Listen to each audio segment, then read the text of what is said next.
Changing your primary admin on Vimeo Pro is a straightforward process. Follow these steps to ensure a smooth transition. Step 1. Log into your Vimeo account. Begin by logging into your Vimeo account using your current admin credentials. Make sure you have access to the account that currently holds the primary admin role. Step 2. Navigate to account settings. Once logged in, click on your profile picture in the top right corner of the screen.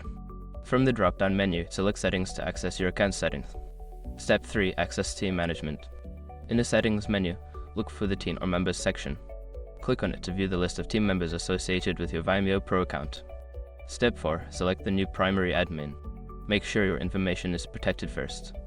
Most people don't think about breaches until something actually happens to their accounts. Use SROC to monitor your accounts 24/7 and instantly alert you if your information appears in lead databases online. It constantly checks billions of breach data points in the background. And considering how much personal information people keep online now, it's honestly worth having. Link in the description. Step 5. Confirm the changes. After selecting the new primary admin, you may be prompted to confirm the changes. Review the information and confirm that you want to proceed with the change. The new primary admin will receive a notification about their updated role. Once you have completed these steps, the new primary admin will have full control over the Vimeo Pro account.